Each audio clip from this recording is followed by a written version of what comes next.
Today we will learn about modes of DNA replication. DNA cell में molecular chip की हैसियत रखता है और ये बहुत ही यूनिक किस्म का मैक्रोमोलिक्यूल है बिकॉज़ ये किसी भी ऑर्गेनिज़म के ब्लूप्रिंट के तौर पे कंसीडर किया जा सकता है। किसी भी डीएनए के अंदर मौजूद जो न्यूक्लियोटाइड का सीक्वेंस है उसमें तमाम तर नेसेसरी इन्फॉर्मेशन मौजूद होती है, जिसकी वजह से सबसे पहले जब डीएनए से ट्रांसक्रिप्शन होती है तो आरएनए बनता है और फिर आरएनए से प्रोटीन बनती है। किस तरह का आरएनए बनेगा और किस तरह की प्रोटीन बनेगी, इसका तमाम तर मैसेज जो है वो डीएनए के न्यूक्लियोटाइड सीक्वेंस के अंदर मौजूद होता है। ये एक इन्फॉर्मेशन है जिसके अकॉर्डिंग आरएनए का एक स्पेसिफिक सीक्वेंस होता है और फिर उससे अपनी रिस्पेक्टिव प्रोटीन बनाई जाती है। डीएनए जो है वो किसी भी सेल के अंदर मौजूद तमाम तर कॉन्स्टिट्यूएंट्स को, उनकी सिंथेसिस को, उनकी फंक्शनैलिटी को इनडायरेक्टली अफेक्ट कर सकता होता है, क्योंकि इसमें बहुत से ऐसे एंजाइम्स हैं जो कि डीएनए से आरएनए और आरएनए से प्रोटीन बनाने के लिए इन्वॉल्व होते हैं। और ये जो मैसेज है न्यूक्लियोटाइड के सीक्वेंस का, ये डीकोड होता है और उसके बाद जो है प्रोटीन बनती है। जितनी भी इंफॉर्मेशन डीएनए के अंदर न्यूक्लियोटाइड सीक्वेंस के तौर पे मौजूद होती है, ये तमाम तर इंफॉर्मेशन एक जनरेशन से दूसरी जनरेशन तक पहुंचती है। अब उसमें आप देखते हैं कि जैसे अगर एक ह्यूमन बीइंग का डीएनए है, उसके अंदर एक स्पेसिफिक सीक्वेंस है जो कि नेक्स्ट जनरेशन तक वैसे ही ट्रांसफ़र कर दिया जाता है और उसमें कोई भी ऐसा मेजर एरर नहीं आता। वही सेम स्पीशीज़ के इंडिविजुअल होते हैं और उसी तरह से वो नेक्स्ट जनरेशन में जाके डीएनए मॉलिक्यूल्स जो हैं वो अपनी फर्दर आरएनए और प्रोटीन बना रहे होते हैं और सारे जो सेल के फंक्शंस हैं वो प्रॉपरली काम कर रहे होते हैं। इसमें जो डीएनए का एक जनरेशन से दूसरे के अंदर ट्रांसफ़र, इसमें एरर रेट बहुत ही कम होता है। इस तरह का कोई मेजर एरर नहीं आता कि एक जनरेशन से दूसरी जनरेशन में कोई ऑर्गेनिज़म सिरे से ही चेंज हो जाए, या अगर एक आइस का जो है सेल है उसका डीएनए जो है वो नेक्स्ट जनरेशन में जाएगा तो वही आई का सेल जो है वो नोज़ का सेल बन जाएगा और उसकी उस तरह से जो है फंक्शनैलिटी शुरू हो जाएगी। ऐसा नहीं होता। सो इसमें ये जो तमाम तर सीक्वेंस है न्यूक्लियोटाइड का, ये इन्फॉर्मेशन को एक से दूसरी जनरेशन में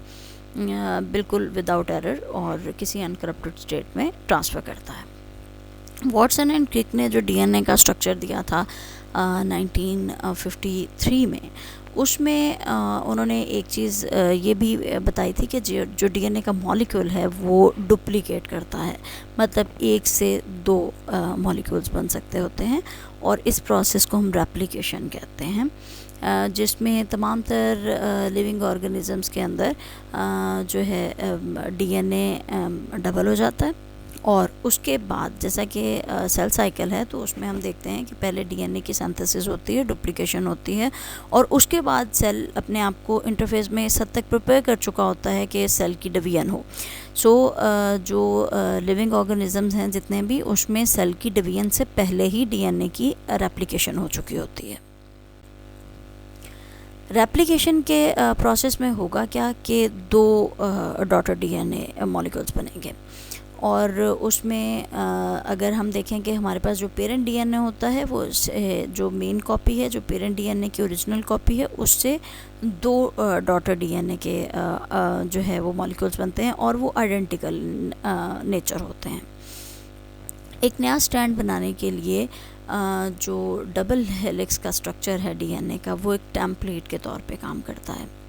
वॉटसन एंड क्रिक ने जो मॉडल दिया था उसके अकॉर्डिंग उनका ये प्रपोज़ल था कि डीएनए जब रेप्लिकेट होता है तो उसमें हाइड्रोजन बॉन्डिंग, जो कि उन्होंने बताई थी कि दोनों डबल हेलिक्स के जो स्ट्रक्चर है उसमें बेसिस के दरमियान हाइड्रोजन बॉन्ड मौजूद होता है, तो वॉटसन एंड क्रिक के अकॉर्डिंग ये हाइड्रोजन बॉन्ड्स टूट जाते हैं और जो ब्रेकेज है हाइड्रोजन बॉन्ड्स का, उसकी वजह से क्या होता है कि दोनों जो आपके स्ट्रैंड्स हैं डीएनए के वो सेपरेट हो जाएंगे और उसमें जो डीएनए की दोनों स्ट्रैंड्स थी, जो डुप्लेक्स था उसको आपस में इन्हीं वीक हाइड्रोजन बॉन्ड्स ने बाइंड किया हुआ था। अब जब ये बॉन्ड्स टूटेंगे तो उसमें जो दोनों स्ट्रैंड्स हैं डीएनए के, वो एक दूसरे से सेपरेट हो जाएंगे। डीएनए की रेप्लिकेशन में जो सबसे अहम काम है वो ये है कि डीएनए की टेम्पलेट अपनी कॉम्प्लीमेंट्री स्ट्रैंड बनाती है और डीएनए रेप्लिकेट हो जाता है। और जो हमारे पास डॉटर डीएनए आता है वो एग्जैक्टली अपने पेरेंट डीएनए जैसा होता है। इसमें जो एंजाइम है जो कि डीएनए की न्यू स्ट्रैंड में पॉलीमराइजेशन करता है उसे हम डीएनए पॉलीमरेज कहते हैं। और जो डॉटर स्ट्रैंड के अंदर डिफरेंट किस्म के बिल्डिंग ब्लॉक्स हैं जो कि आके ऐड हो रहे होते हैं और वो एक ग्रोइंग डॉटर स्ट्रैंड बना रहे होते हैं, वो न्यूक्लियोटाइड्स हैं जो कि आकर आपस में ऐड होते जाते हैं और नई डॉटर स्ट्रैंड बनती है। सो डीएनए की सिंथेसिस में जो सबस्ट्रेट का काम करता है वो 2' डीऑक्सीराइबोन्यूक्लियोटाइड होता है। ये 2' डीऑक्सीराइबोन्यूक्लियोसाइड ट्राइफॉस्फेट है। जब एडिशन होता है न्यूक्लियोटाइड का तो वो एक न्यूक्लियोफिलिक अटैक के तौर पे होता है। जो 3' हमारे पास हाइड्रोक्सिल एंड है किसी भी ग्रोइंग डीएनए चेन का, वो 3' हाइड्रोक्सिल एंड आकर फॉस्फेट ग्रुप पे अटैक करता है। और हमें ये पता है कि जो फ्री न्यूक्लियोसाइड हैं, न्यूक्लियोसाइड ट्राइफॉस्फेट्स हैं, उसमें 3 फॉस्फेट अटैच हैं, जैसा कि आपको यहाँ पे नज़र आ रहा है कि यहाँ पे ये फॉस्फेट अल्फ़ा है, ये बीटा है और ये गैमा फॉस्फेट है। अब जो 3' हाइड्रोक्सिल है ये आके अल्फ़ा फॉस्फेट पे अटैक करता है। ये अटैक जो है ये एक्चुअली न्यूक्लियोफिलिक अटैक होता है, जिसमें इलेक्ट्रॉन रिच या न्यूक्लियोफाइल जो है वो इलेक्ट्रोफाइल पे आके अटैक करता है। इसके नतीजे में फॉस्फोडाइएस्टर बॉन्ड बनता है और जो फॉस्फोडाइएस्टर बॉन्ड है उसके वजह से फिर जो डॉटर स्ट्रैंड है वो ग्रो करती रहती है, उसमें न्यूक्लियोटाइड्स आते रहते हैं और अटैच होते रहते हैं। जो नई सिंथेसाइज होने वाली जो हमारे पास डॉटर स्ट्रैंड आ रही है उसमें मज़ीद इसी तरह से न्यूक्लियोटाइड आकर अटैच होते जाएंगे और वो ग्रो करती जाएगी। लेकिन इस सारे प्रोसेस के लिए हमें एनर्जी की ज़रूरत होती है और ये एनर्जी हमारे पास कैसे आती है, जैसा मैंने जिक्र किया कि यहाँ पे एक हमारे पास बीटा और एक गैमा फॉस्फेट है जो कि न्यूक्लियोटाइड के अंदर मौजूद है। और जब इन दोनों के दरमियान जो बॉन्ड है वो ब्रेक होता है तो उसकी वजह से काफ़ी हाई एनर्जी हमें मिलती है और यही वो एनर्जी है जिसकी वजह से हमारे पास जो ग्रोइंग हमारे पास डॉटर स्ट्रैंड आ रही है उसमें यूटिलाइज होने वाली एनर्जी जो है वो यूज़ हो रही होती है। वो यही है जो कि बीटा और गैमा फॉस्फेट के दरमियान हाई एनर्जी बॉन्ड के ब्रेक होने से हमारे पास आती है। और उसके बाद अल्टीमेटली क्या होता है कि पायरोफॉस्फेट जो है उसका हाइड्रोलिसिस होता है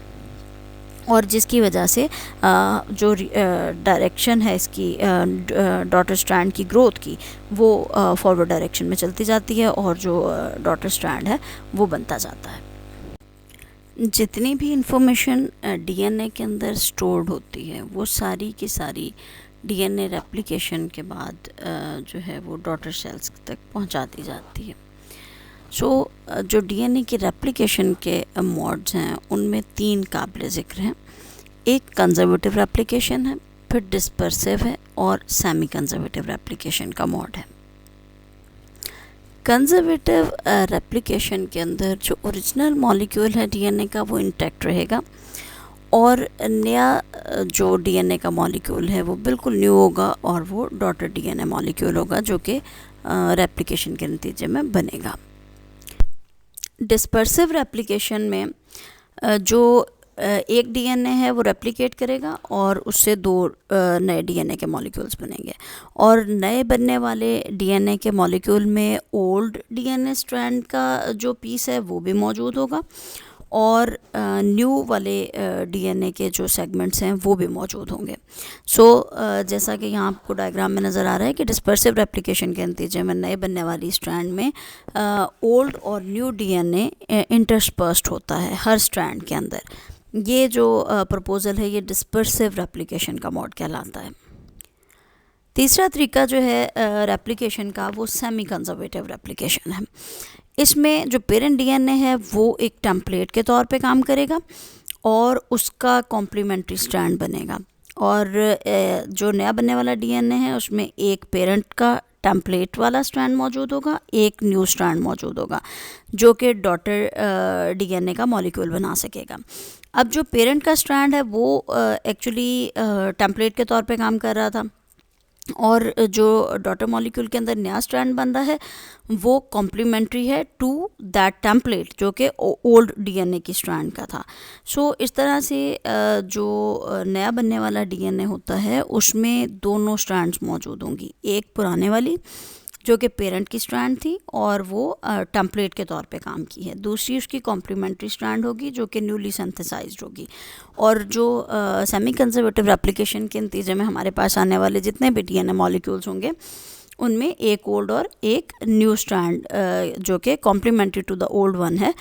वो मिलके एक नया डीएनए का मॉलिक्यूल बनाएंगे, और जो एक डीएनए पेरेंट का था वो डिवाइड हुआ और उससे अल्टीमेटली रेप्लिकेट होके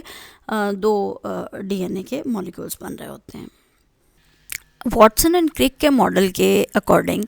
जब एक पेरेंट डीएनए डुप्लेक्स रेप्लिकेट करता है तो उसके पहले तो दोनों स्ट्रैंड्स एक दूसरे से सेपरेट होती हैं, और ये दोनों स्ट्रैंड्स ही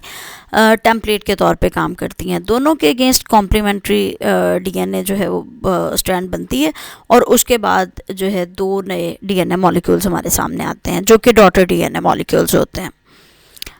अब इम्पॉर्टेंट क्वेश्चन ये था कि क्या semi conservative mode of replication he actual mode of replication है डीएनए का, या कि इसके अलावा कोई और तरीका भी हो सकता है।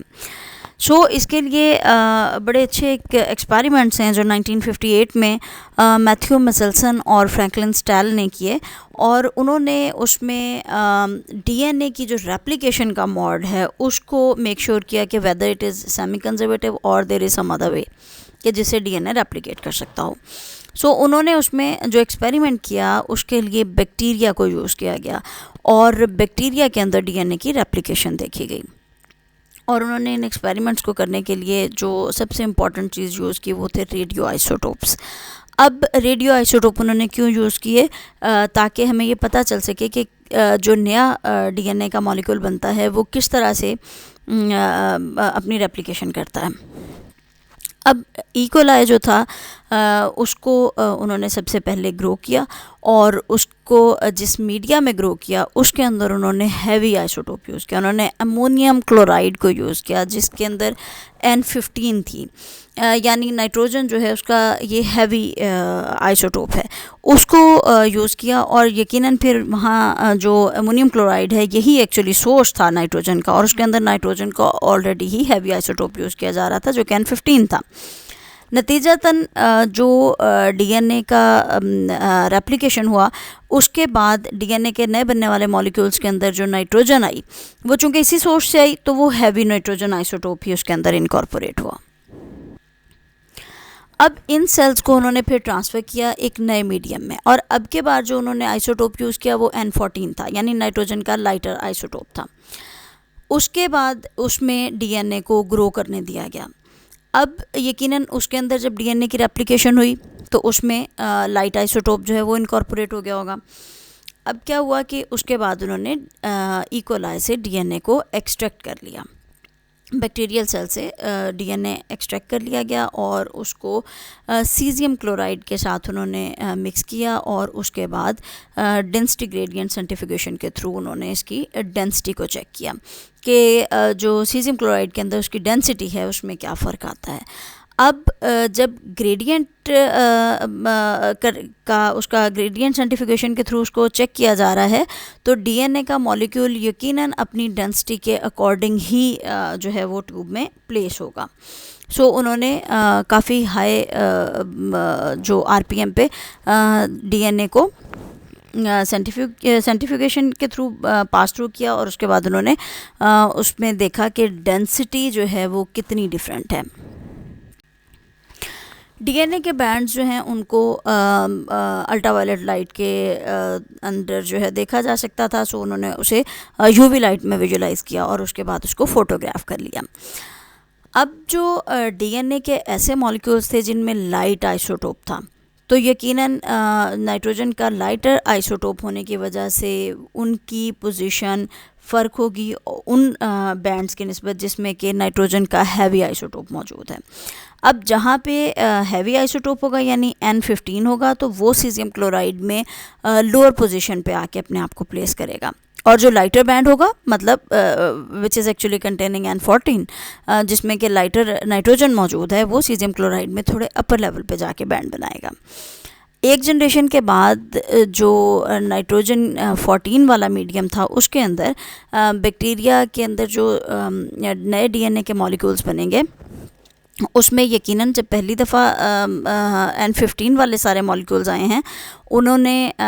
सबसे पहले N15 में रेप्लिकेट किया तो उनके अंदर N15 इनकॉर्पोरेट हो गया, फिर वो N14 वाले मीडियम में आ गए, तो अब उसमें एक जो कॉम्प्लीमेंट्री स्ट्रैंड है वो N14 की बन जाएगी। सो उसमें एक स्ट्रैंड N15 की रह जाएगी और एक नई बनने वाली जो स्ट्रैंड है वो N14 की होगी, और जो डुप्लेक्स बनेगा यकीनन वो हाइब्रिड होगा। और उसके बाद अगर वो दोबारा से रेप्लिकेट करता रहे N14 में, तो फिर दोबारा N15 के साथ जो है वो मज़ीद इनकॉर्पोरेशन N15 की नहीं होगी बल्कि N14 की होगी, तो वो लाइटर स्ट्रैंड ही उसकी कॉम्प्लीमेंट्री स्ट्रैंड बनती जाएगी। अब यहाँ देखिए कि सबसे पहले जब डीएनए को N15 कंटेनिंग मीडिया के अंदर रेप्लिकेट करने दिया गया है, तो फर्स्ट जनरेशन में दोनों जो डीएनए की स्ट्रैंड्स हैं उन दोनों में ही हैवी आइसोटोप नाइट्रोजन का जो है वो मौजूद है। जब फर्स्ट जनरेशन होती है तो हमारे पास हाइब्रिड डीएनए आता है, मतलब उसमें एक स्ट्रैंड जो रेड कलर में यहाँ आपको नज़र आ रही है that is actually containing N15 which is heavy isotope of nitrogen, और उसके साथ जो है दूसरा जो बैंड आ रहा है वो लाइटर है, तो वो N14 का है। अब उसके बाद आप देखिए कि सब्सिक्वेंटली जब दोबारा से नेक्स्ट जनरेशन आती जाएंगी और वो N14 में ही अगर अपने आप को दोबारा से डिवाइड कर रहा है डीएनए, तो उसकी हर एप्लीकेशन में यकीनन N14 का ही कॉम्प्लीमेंट्री स्ट्रैंड आता जाएगा। तो हम यहाँ पे देख सकते हैं कि थर्ड जनरेशन के अंदर हमारे पास 1/4 जो है वो हाइब्रिड आएंगे और बाकी के हमारे पास सारे प्योरली N14 कंटेनिंग जो स्ट्रैंड्स हैं वो हमारे सामने आ रहे हैं। सो इस तरह से उन्होंने ये चीज़ बहुत क्लियर कर दी कि जब डीएनए रेप्लिकेशन करता है तो उसकी दो स्ट्रैंड्स जो हैं एक दूसरे से पहले सेपरेट होती हैं, एक पेरेंटल होती है which serves as a template, और उसके अगेंस्ट एक कॉम्प्लीमेंट्री स्ट्रैंड बनती है जो कि बिल्कुल उसकी कॉम्प्लीमेंट्री होती है, उसके साथ अटैच होती है, और उसके बाद जो है डॉटर डीएनए जो बनता है उसमें एक पेरेंटल और एक न्यू स्ट्रैंड बनती है। सो इससे जो semi conservative mode of replication है डीएनए का वो प्रूव होता है इन एक्सपेरिमेंट्स के थ्रू।